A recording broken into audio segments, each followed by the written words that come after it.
teman-teman, kali ini kita akan mengenal lebih jauh tokoh pendidikan wanita asal Minahasa, Sulawesi Utara. Namanya Maria Walanda Maramis. Seperti apa perjuangannya? Ayo kita simak kisahnya. Maria adalah anak bungsu dari 3 bersaudara. Ia adalah adik kandung dari A.A. Maramis yang merupakan Menteri Keuangan pada masa awal kemerdekaan. Wanita yang lahir di Minahasa pada 1 Desember 1872 ini sejak usia 6 tahun telah menjadi yatim piatu. Maria dan kedua saudaranya kemudian diasuh oleh paman dan bibi mereka. Maria hanya mengenyam pendidikan sampai setingkat SD karena pada masa itu anak perempuan Minahasa tidak diizinkan mengenyam pendidikan lebih tinggi lagi.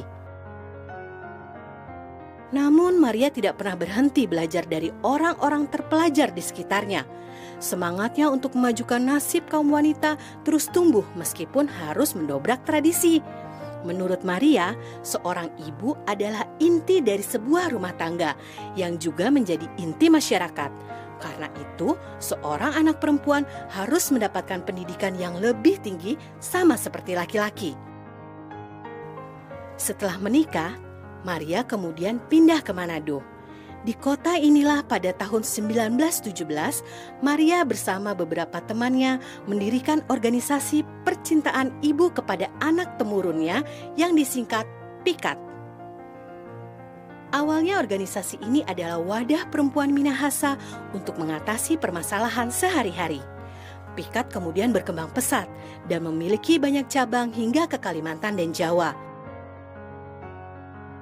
PIKAT juga mendirikan sekolah gratis bagi anak perempuan yang dikenal dengan nama Howis Hound School PIKAT dan sekolah kejuruan putri lengkap dengan asramanya.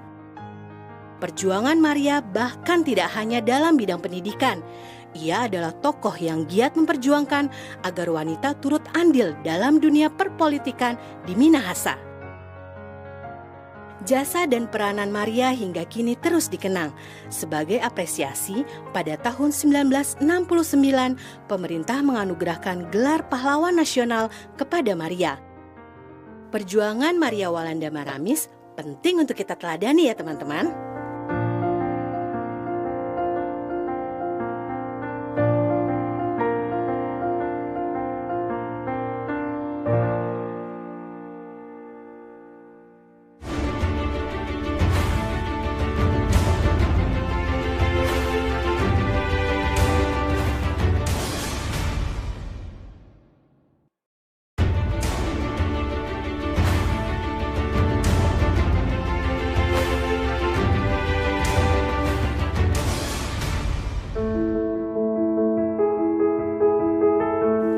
Teman-teman, Indonesia adalah negara maritim terbesar di dunia. Dan ada satu fakta membanggakan tentang sejarah maritim Indonesia yang sangat seru ceritanya. Apakah kalian tahu, Laksamana wanita pertama di dunia berasal dari Aceh? Ayo kita simak kisah kepahlawanan tokoh yang satu ini. Namanya Kemala Hayati. Ia adalah pemimpin armada laut kerajaan Aceh di masa pemerintahan Sultan Al-Mukamil yang memerintah pada akhir abad ke-16. Sebelum menjadi Laksamana, Kemala Hayati dipercaya memimpin armada Inong Bale yang legendaris. Pasukan ini terdiri atas wanita-wanita janda yang suaminya gugur dalam pertempuran melawan Portugis. Sebagai titik pertahanan strategis, didirikan benteng yang dikenal dengan nama Kuta Inang Bale. Hingga kini kita bisa melihat bukti fisiknya di Teluk Rueng Raya dekat pelabuhan Malahayati di Aceh. Kemala Hayati diangkat sebagai Laksamana karena ketangguhan dan kesuksesannya dalam memimpin armada Inong Bale.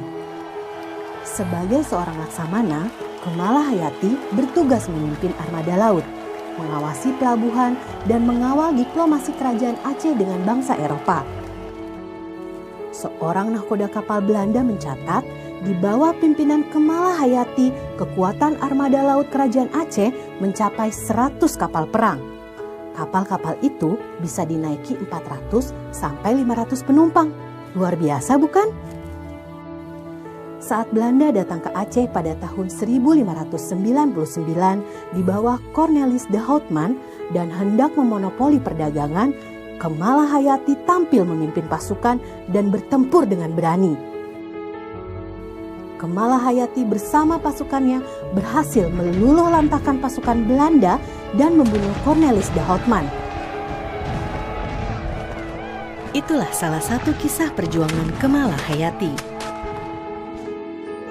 Sebagai apresiasi, pemerintah Republik Indonesia mengabadikan namanya pada sebuah kapal perang, yaitu KRI Malahayati.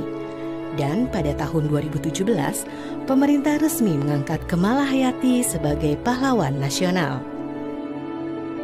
Sampai jumpa di cerita seru sejarah Indonesia lainnya, teman-teman.